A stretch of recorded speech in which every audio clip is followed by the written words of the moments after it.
വിവരങ്ങളുമായി നമുക്കൊപ്പം ആർ റോഷിപാലും ശരത് എസ്.എസും സ്വാന്തന സാജുവും ചേരുകയാണ് തത്സമയം. ആദ്യം നമുക്ക് ആർ റോഷിപാലിലേക്ക് പോകാം. ആർ റോഷിപാൽ, പ്രതിപക്ഷം ഈ വിഷയം ഏറ്റെടുത്ത് കഴിഞ്ഞിരിക്കുകയാണ്. അതിന്റെ ഒരു പ്രതിഫലനമാണ് നമ്മൾ നിരത്തുകളിൽ കണ്ടത്. അത് തിരുവനന്തപുരത്തായാലും കോട്ടയത്തായാലും പത്തനംതിട്ടയിലായാലും തൃശ്ശൂരിലായാലും ആ പ്രതിഷേധം തുടരുകയാണ്. വരും മണിക്കൂറുകളിലും കൂടുതൽ പ്രതിഷേധത്തിലേക്ക് പോകാൻ തന്നെയാണോ പ്രതിപക്ഷം തീരുമാനിച്ചിരിക്കുന്നത്?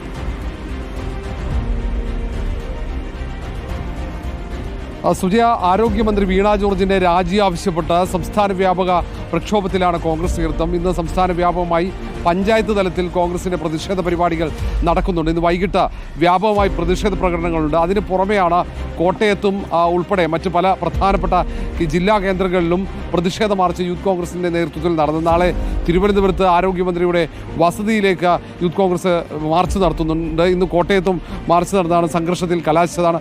അങ്ങനെ ജില്ലാതലത്തിലുള്ള പ്രതിഷേധം അത് മറ്റൊരു ഘട്ടത്തിലേക്ക് കൊണ്ടുപോകും. 8-ന് ബ്ലോക്ക് കോൺഗ്രസ് കമ്മിറ്റികളുടെ നേതൃത്വത്തിൽ ജില്ലാ ആശുപത്രികളിലേക്കും താലൂക്ക് ആശുപത്രികളിലേക്കും പ്രതിഷേധ മാർച്ച് സംഘടിപ്പിക്കുന്നുണ്ട്. എല്ലാത്തിലും ഒറ്റ മുദ്രാവാക്യമാണ് ആരോഗ്യമന്ത്രി വീണ ജോർജിനെ പുറത്താക്കുക, മന്ത്രി രാജിവെക്കുക, മന്ത്രിക്കെതിരെ കൊലക്കുറ്റം ചുമത്തുക എന്നീ ആവശ്യങ്ങൾ ഉന്നയിച്ചുള്ള പ്രതിഷേധമാണ്. അത് ഇന്ന് മഹിളാ കോൺഗ്രസ് ഇന്ന് മന്ത്രിയുടെ ഓഫീസിലേക്ക് മാർച്ച് നടത്തി. അവിടെ ഓഫീസിനകത്തേക്ക് കയറാനുള്ള ഒരു ശ്രമം നടത്തിയിരുന്നു. അങ്ങനെ കോൺഗ്രസ് ഒരു ഭാഗത്ത് പ്രതിഷേധം നടത്തുമ്പോൾ മറുഭാഗത്ത് BJPയുടെ നേതൃത്വത്തിലും ശക്തമായ പ്രതിഷേധ ദിനമായി മാറുകയായിരുന്നു. നമുക്ക് ഇനി ഓരോ ഇടത്തേക്കായിട്ട് പോകണം. അതുകൊണ്ട് ഞാൻ ഇടപെടുകയാണ്. റോഷിപാൽ, ശരത് എസ്.എസ്. ശരത്ത്, കോട്ടയത്ത് യൂത്ത് കോൺഗ്രസിന്റെയും BJPയുടെയും പ്രതിഷേധമാണ് നമ്മൾ പ്രധാനമായും കണ്ടത്. മെഡിക്കൽ കോളേജിന്റെ പ്രധാന കവാടമടക്കം 1 മണിക്കൂറോളം സമയം ഉപരോധിക്കുന്ന തരത്തിലുള്ള ഒരു പ്രതിഷേധമല്ലേ നമ്മൾ കണ്ടത്? സുജിയ, കോട്ടയത്ത് അതായത് അതിശക്തമായ സമരങ്ങൾക്കും പ്രതിഷേധങ്ങൾക്കുമാണ് ഇന്നിപ്പോൾ കോട്ടയം വേദിയായിട്ടുള്ളത്. ഇപ്പോഴും ഇവിടെ പ്രതിഷേധമാണ് കഴിഞ്ഞിട്ടില്ല. ഇപ്പോഴും വിവിധ രാഷ്ട്രീയ പാർട്ടികളുടെ പ്രതിഷേധം കോട്ടയത്ത് തുടരുകയാണ്. ഇപ്പോൾ വെൽഫെയർ പാർട്ടിയുടെ പ്രതിഷേധം ഇപ്പോൾ കോട്ടയം മെഡിക്കൽ കോളേജിന് മുൻപിലെ പ്രവേശന കവാടത്തിൽ നടക്കുകയാണ്. രാവിലെ SUCയുടെ പ്രതിഷേധമായിരുന്നു ആദ്യം ആരംഭിച്ചത്. പിന്നാലെ കോൺഗ്രസിന്റെ ജില്ലാ കമ്മിറ്റിയുടെ നേതൃത്വത്തിൽ പ്രതിഷേധം നടന്നു. തിരുവഞ്ചൂർ രാധാകൃഷ്ണൻ അടക്കമുള്ള നേതാക്കൾ ഈ പ്രതിഷേധത്തിൽ പങ്കെടുക്കുകയും ചെയ്തു. പിന്നാലെയാണ് യൂത്ത് കോൺഗ്രസിന്റെ പ്രതിഷേധം മെഡിക്കൽ കോളേജിലേക്ക് വന്നത്. യൂത്ത് കോൺഗ്രസ് സംസ്ഥാന വൈസ് പ്രസിഡന്റ് രാഹുൽ മാങ്കൂട്ടത്തിൽ ഉൾപ്പെടെയുള്ള നേതാക്കൾ ഈ പ്രതിഷേധത്തിൽ അണിനിരക്കുകയും ചെയ്തു. വലിയ രീതിയിൽ സംഘർഷഭരിതമാകുന്നതിലേക്ക് ഈ കാര്യങ്ങൾ എത്തുകയും ചെയ്തു. അതായത് യൂത്ത് കോൺഗ്രസിന്റെ പ്രതിഷേധം ഇത്തരത്തിൽ ബാരിക്കേഡ് മറിച്ചിടാൻ പ്രവർത്തകർ ശ്രമിച്ചതോടുകൂടി തന്നെ പോലീസ് ജലപീരങ്കി പ്രയോഗിച്ചു. പിന്നാലെ ബാരിക്കേഡ് മറികടന്ന് പ്രവർത്തകർ അകത്തേക്ക് കയറുകയും ജലപീരങ്കി എടുത്തു മാറ്റണമെന്ന് ആവശ്യപ്പെടുകയും ചെയ്തു.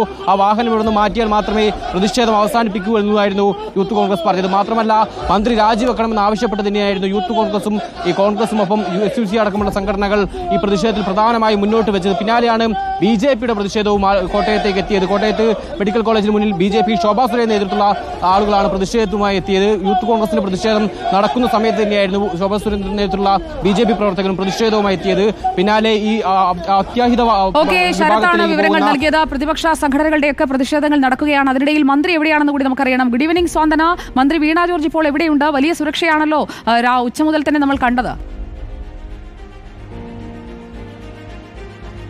സുജയ, ശരത്തും അതുപോലെ തന്നെ റോഷിപാലും പറഞ്ഞതുപോലെ തന്നെ എങ്ങും പ്രതിഷേധമാണ്, എല്ലായിടത്തും പ്രതിഷേധമാണ്. പല സംഘടനകളുടെ പല തരത്തിലുള്ള പ്രതിഷേധങ്ങൾ കണ്ടു. ഈ സമയത്തൊക്കെയും സുജയ ചോദിച്ചതുപോലെ ആരോഗ്യമന്ത്രി എവിടെ എന്നുള്ള ഒരു ചോദ്യമായിരുന്നു ഉയർന്നു വന്നത്. ആരോഗ്യമന്ത്രി ഇന്ന് പുലർച്ചെ തിരുവനന്തപുരത്ത് എത്തിയിട്ടുണ്ട്. രാവിലെ 9:30യോടുകൂടി തന്നെ ആരോഗ്യമന്ത്രിയുടെ ഓഫീസിലും എത്തിയിട്ടുണ്ട്. നമ്മളിപ്പോൾ നിൽക്കുന്നത് ആരോഗ്യമന്ത്രിയുടെ ഓഫീസിലാണ്. ഇവിടെയാണ് അനക്സ് 2-ലാണ് ആരോഗ്യമന്ത്രിയുടെ ഓഫീസുള്ളത്. രാവിലെ 9:30 മുതൽക്ക് തന്നെ മന്ത്രി ഓഫീസിലുണ്ട്. ഉച്ചയോടുകൂടി തന്നെ തിരികെ വീട്ടിലേക്ക് പോകും, ഔദ്യോഗിക വസതിയായ തൈക്കാട് ഹൌസിലേക്ക് പോകുമെന്നുള്ള ഒരു അറിയിപ്പ് ലഭിച്ചിരുന്നെങ്കിലും മന്ത്രി പോയിരുന്നില്ല. ഇന്ന് വൈകുന്നേരത്തോടുകൂടി പുറത്തേക്ക് പോകും എന്ന് തന്നെയാണ് പ്രതീക്ഷിക്കുന്നത്. മന്ത്രി വീട്ടിലേക്ക് പോകുമെന്നാണ് പ്രതീക്ഷിക്കുന്നത്. മറ്റ് ഔദ്യോഗിക പരിപാടികളൊന്നും തന്നെ ഇന്ന് മന്ത്രിയുടേതായി ഷെഡ്യൂൾ ചെയ്യപ്പെട്ടിട്ടില്ല. അത് മാത്രമല്ല സുജയ, ഈ പോകുന്ന വഴിയിൽ വലിയ രീതിയിലുള്ള പ്രതിഷേധം ഉണ്ടാകാനുള്ള ഒരു സാധ്യത കണക്കിലെടുത്തുകൊണ്ട് വലിയ രീതിയിലുള്ള സുരക്ഷാ സംവിധാനങ്ങൾ ഇവിടെ ഒരുക്കിയിരുന്നു. അത് മാത്രമല്ല, ഈ പോകുന്ന വഴി മാത്രമല്ല, സംസ്ഥാനത്തുടനീളം നേരത്തെ റോഷിയും ശരത്തും ഒക്കെ പറഞ്ഞതുപോലെ തിരുവനന്തപുരത്തായാലും തൃശ്ശൂരായാലും കോട്ടയത്തായാലും ഒക്കെ തന്നെ വലിയ രീതിയിൽ ഒരുക്കിയിട്ടുണ്ട്. മന്ത്രിയുടെ വാഹനം കിടക്കുന്ന ഇടത്തുമെല്ലാം പോലീസ് ഉദ്യോഗസ്ഥരുണ്ട്. പ്രതിഷേധക്കാർ ഒരു തരത്തിലും അകത്തേക്ക് കടക്കാതിരിക്കാൻ വേണ്ട കനത്ത സുരക്ഷ ഏർപ്പാടാക്കിയിരിക്കുന്നു.